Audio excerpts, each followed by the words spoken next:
नमस्कार, मी पंढरनाथ ठोंबरे आपलं स्वागत करतो। चॅनल नक्की सबस्क्राईब करा आणि आवडल्यास आपली प्रतिक्रियाही नक्की कळवा।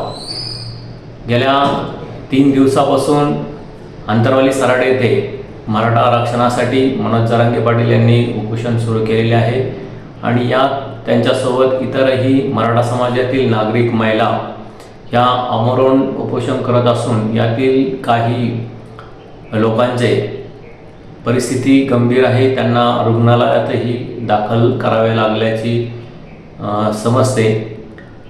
दुसरीकडे संतोष देशमुख यांचे बंधू धनंजय देशमुखही आज अंतरवाली सराटीमध्ये दाखल झालेले आहेत आणि तेही उपोषणात सहभागी होत आहेत का ते अद्याप जरी समोर आले नसले तरी ते उपोषण करण्याची शक्यता आहे।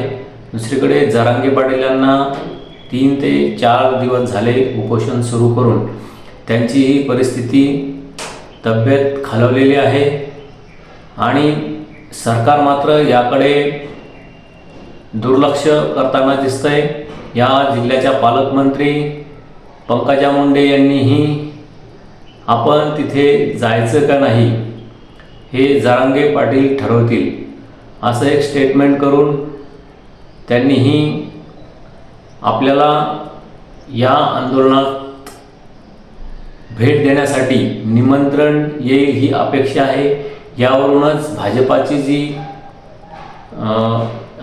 आरक्षण देण्यासंदर्भाची प्रवृत्ती आहे ती आपल्याला दिसून येते। इतरही नेते त्यांचे आमदार लाड, प्रदेशाध्यक्ष बावनकुळे, विखे पाटील, राधाकृष्ण विखे पाटील, माजी मुख्यमंत्री एकनाथ शिंदे यांचे वक्तव्य पाहता मराठा समाजाला ओबीसी मधून आरक्षण देता येत की नाही यावर शंका येते।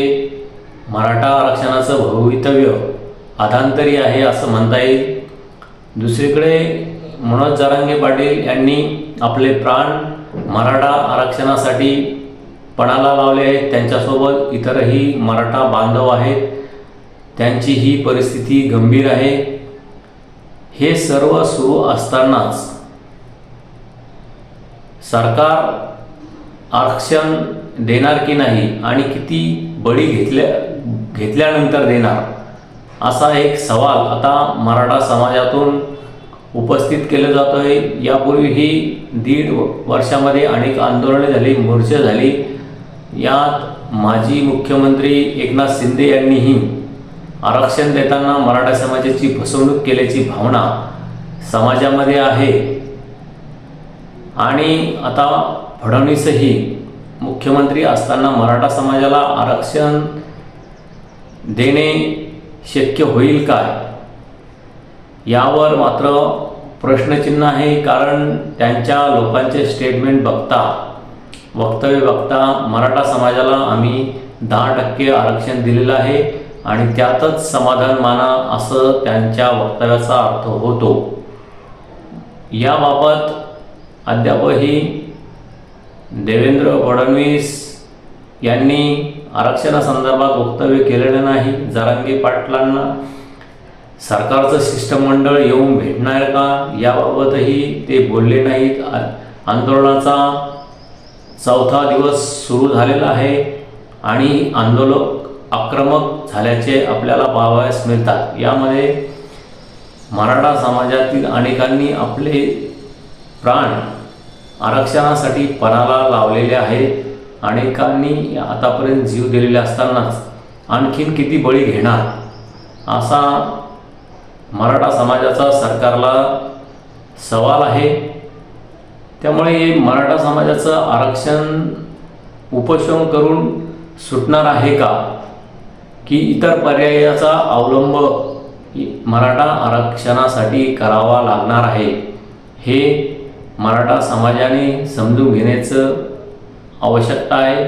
उपोषण यापूर्वीही 7-8 वेळा मनोज जरांगे पाटील यांनी केलं आणि अनेक वेळा त्यांना सरकारच्या आश्वासनावर उपोषणातून माघार घ्यावी लागली। हे आतापर्यंत दिसून आले आणि आताही त्यांची प्रकृती एक खालावलेली आहे आणि या उपोषणाचाही आरक्षणासाठी फायदा होईल काय हे मात्र आता तरी निश्चित सांगता येणार नाही, कारण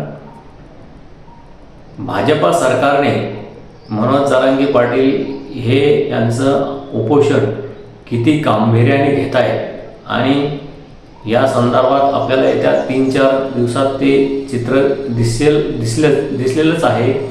त्यांचा एकही मंत्री किंवा त्यांचं एकही शिष्टमंडळ तिथे अद्यापपर्यंत भेटायला गेलेलं नाही। एवढंच काय, पण जे नागरिक महिला या अमर उपोषणामध्ये सहभागी झालेल्या आहेत त्यांना आरोग्यासंदर्भातल्या ज्या अडचणी निर्माण होत आहेत त्यासाठी सुद्धा सुविधा देण्यासाठी या सरकारकडे वेळ नाही, या प्रशासनाकडे वेळ नाही। त्यामुळे आपल्याला दिसून येईल की हे सरकार मराठ्यांच्या आरक्षणासंदर्भात गांभीर्याने नाही आणि ह्या उपोषणाऐवजी इतर काही पर्यायाचा अवलंब करून मराठा समाजाने सरकारला धारेवर धरावे आणि त्यातूनच हा मराठा समाजाचा आरक्षणाचा प्रश्न मार्गी लागेल।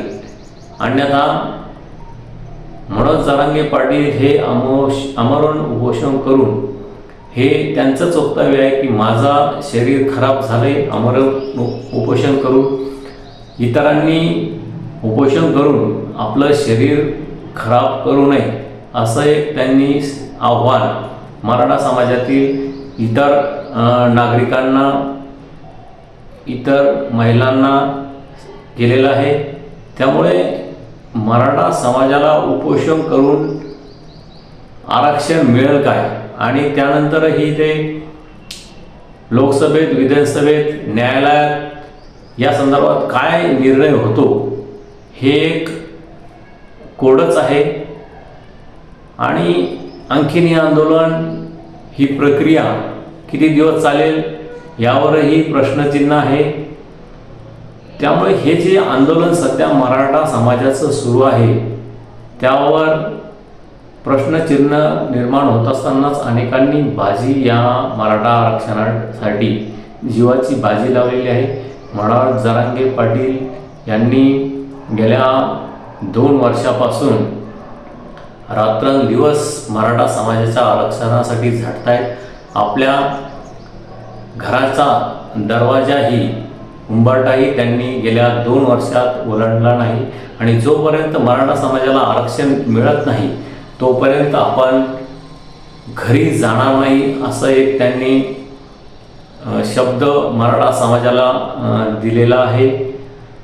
मात्र भाजप सरकार हे किती गांभीर्याने घेतंय यावर सवाल उपस्थित होतोय आणि मराठा समाजात एकीकडे आक्रमक होत असतानाच येत्या काही दिवसात हे आंदोलन किती तीव्र होतोय आणि ते हे महाराष्ट्राला परवडणारे आहे का आणि या संदर्भात मुख्यमंत्री देवेंद्र फडणवीस आणि त्यांच्यासोबत असलेले राष्ट्रवादी काँग्रेसचे अध्यक्ष